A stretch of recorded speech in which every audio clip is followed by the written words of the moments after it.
David, I'll pose that question to you. Is this just sort of a confirmation, that outlook from FedEx, a confirmation of what the markets had already been coming to grips with?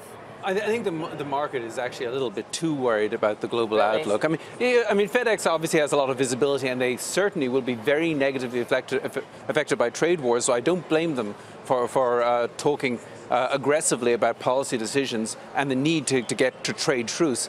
But I mean, given if you just think about their business, their visibility isn't necessarily any better than anybody else's. And what we're seeing around the world is we're not seeing too much economic excess anywhere. The global growth has slowed a bit, and I think trade tensions are part of it. But I think global growth can pick up next year. And I think that I don't think that they've got any sort of crystal ball that the rest of us don't have on global growth. So do you think the Fed should just go full steam ahead and proceed with its path? I mean, that's what it sounds like. No, I think the Fed should keep its nerve here. I think they should hike, and I think they will. But I think what we'll do is we'll get a Fed hike with a flock of dovish signals accompanying it. I think we're going to have a more dovish statement. I think we'll have a dovish press conference. They may actually push the interest on excess reserves only up by 20 basis points, which would effectively keep this to a 20 basis point hike instead of a 25 basis point hike. So a lot of things they could, and I think they'll get rid of one dot. So I think that maybe they'll say only 2 more rate hikes here. So what I think they can do is make this sound more dovish. I think that'll actually be positive for the market. Here's the question, though. I mean, the markets are fully anticipating a dovish hike. So at this point, is that going to be the sell the news event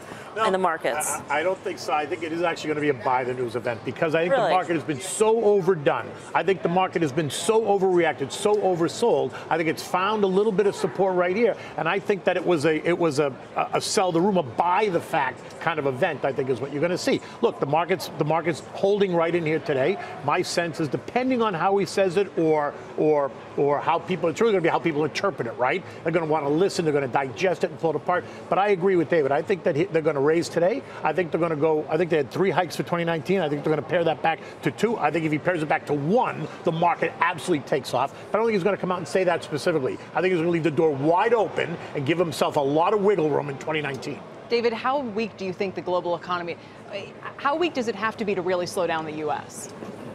Very weak, barring psychology, because we only export about 11 or 12% of our GDP. So you have to have a catastrophe overseas for that. And that, by the way, is not what's going on. I mean, the problem is all we ever hear is bad news. If it's good news, it simply does not make the press. So if you look at the global PMI data, generally most parts of the world, the big economies are growing. They're growing more slowly, but they're growing. And there's no huge excess. There's no huge financial excess. There's no huge economic excess. On the point of Europe, though, just this week we got those, the manufacturing numbers. France contracting for the first time in 4 years. Germany, the lowest reading in 4 years. So if Europe does go into a recession, does it have to be a really bad, corporations are more exposed to Europe than the U.S. economy. But I don't think Europe is, I mean, the overall European PMI is still very positive. My native Ireland was something close to 60. Wow. No, but I mean, seriously, you hear about these problems, we only focus in on the problems, but overall Europe, I think, has got plenty of pent-up demand, it's got very easy money.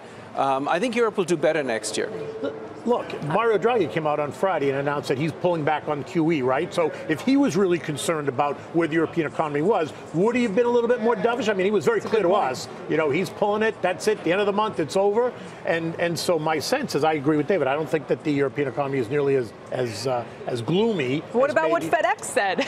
Well, I hear you, but I think FedEx is being much more cautious. I think that's much more spoken around trade policy between China and the U.S. It's not just guidance that they're giving that they took down. I mean, they're shrinking their network because of their belief in what the global economy won't do next year. I mean, that's a big step. That's not just jawboning investor expectations. But I think that's a mistake, actually. I think that's a mistake.